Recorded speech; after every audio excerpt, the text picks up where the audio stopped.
السلام علیکم پیارے بچوں، آج میں آپ کے لیے ایک زبردست سی کہانی لے کے آئی ہوں۔ اس کا نام ہے دا ہنگری کوٹ۔ پہلے میں نے ایک آدھی کہانی جو اپنے چینل پہ لگائی تو لوگوں نے بہت پسند کی، تو میں نے سوچا کہ آپ کے لیے ایک اور زبردست سی کہانی آپ کو سناتی ہوں۔ یہ ہمارے اپنے ٹریڈیشن سے ہے، لیکن یہ لکھی ہوئی انگلش زبان میں، السٹریشنز بہت خوبصورت ہیں، ان کو انجوائے کیجیے۔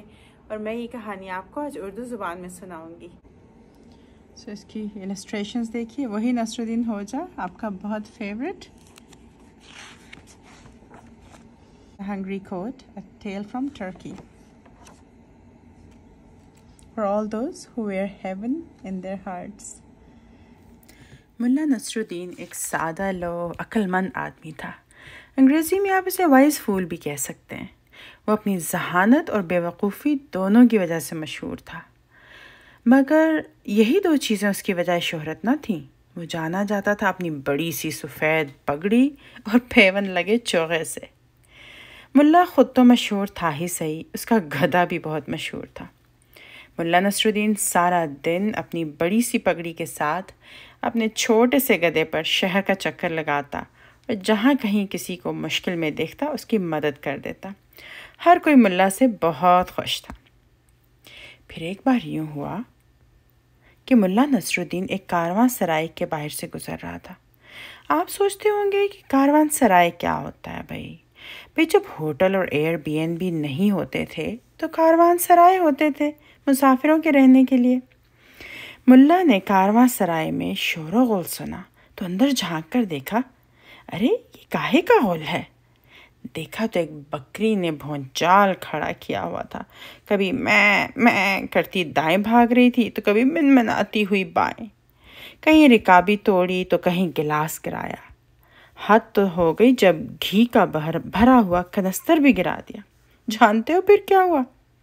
ارے ہونا کیا تھا، خدام جو بکری کو پکڑنے پیچھے بھاگ رہے تھے لگے گھی پر پھسلنے۔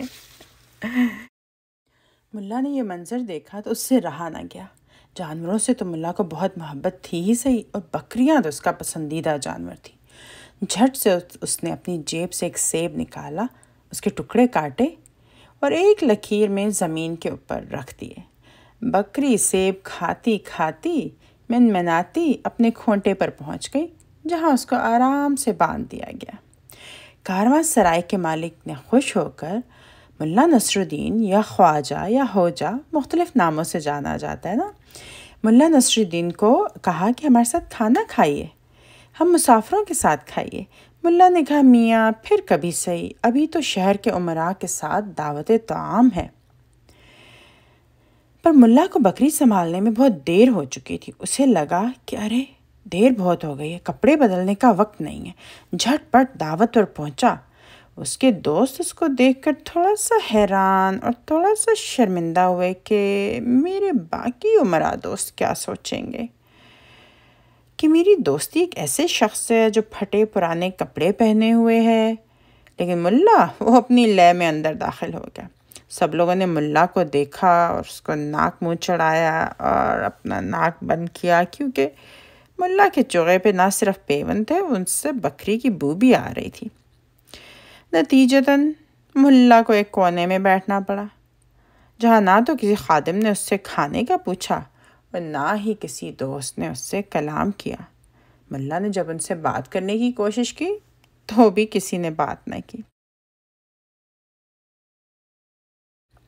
اچانک ملا کو ایک خیال آیا، وہ دعوت سے چٹ سے نکلا، پٹ سے جا کے حمام میں پہنچا، خوب نہایا دھویا، خوشبو لگائی، اپنی ریشم کی کڑھائی والا دبیز جوغا پہنا اور جناب تیار ہو کے پھر سے دعوت میں جا پہنچا۔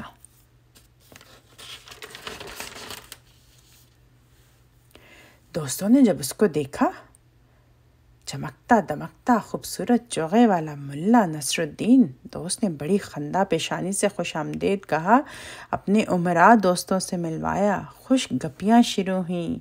ہر کوئی ملا کے ریشمی لباس اور سفید پگڑی اور اس پر لگے جواہرات سے متاثر ہوئے جا رہا تھا۔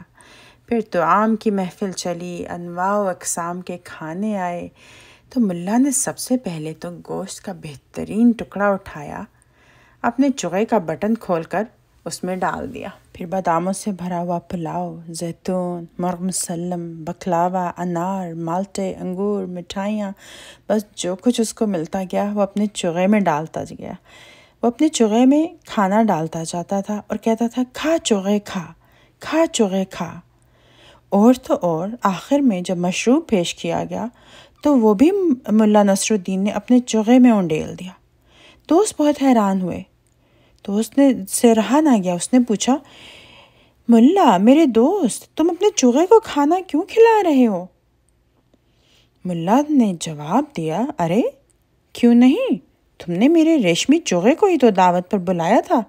اگر مجھے بلایا ہوتا تو میرے پھٹے پرانے چوغے میں بھی مجھے کھانا مل جاتا۔ یہ سن کر اس کے دوست بہت شرمندہ ہوئے، اس کی عقل مندی کی داد دی اور اپنی بے وقوفی پہ نالاں ہوئے۔ ملا نے اپنے دوستوں سے کہا، دوستو یاد رکھو، کبھی کبھی ریشم اور مخمل کے لباس پہنے لوگ ہوتے ہیں اور ان کے دل کوئلے کی طرح سیاہ ہوتے ہیں، اور کبھی ٹاٹ اور پیون پہنے دوستوں کے دل جنت کے باغوں کی طرح ہوتے ہیں۔ کبھی بھی لباس کو پیمانہ مت بنانا کسی کی بڑائی کا یا کسی کی کمتری کا۔ سب احباب کے دل میں ملا کی بات اتر گئی اور وہ مل کر ملا کے ساتھ خوشی منانے لگے۔ He who wears heaven in his heart is always well dressed۔ تو یہ نصر الدین ہوجا کی کہانی ہے، جو ہمارے بس ایک کہانی کا ایک کردار ہے، اور کچھ لوگ اس کے بارے میں کہتے ہیں کہ وہ اصل میں ایک کیریکٹر تھے، کچھ کہتے ہیں کہ وہ ایک میڈ اپ کیریکٹر ہے۔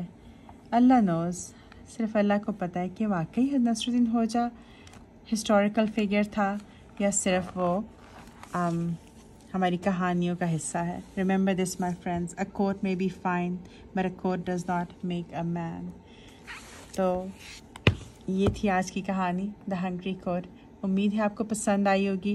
اگر آپ کو کہانی اچھی لگی اور آپ ایسی اور کہانیاں سننا چاہتے ہیں تو پھر آپ پلیز مجھے کامنٹ کیجئے اور بتائیے، اور پھر میں آپ کے لیے مزید کہانیاں پڑھ سکتی ہوں۔ اور میرے چینل کو یاد سے سبسکرائب کیجئے، ویڈیو کو لائک کیجئے، شیئر کیجئے، and thank you so much for listening. آپ کا دن بہت اچھا گزرے، اپنا خیال رکھیے، اپنے پیاروں کا خیال رکھیے، اپنے کپڑوں کا خیال رکھیے، پر اپنے دل کا ضرور خیال رکھیے۔ السلام علیکم۔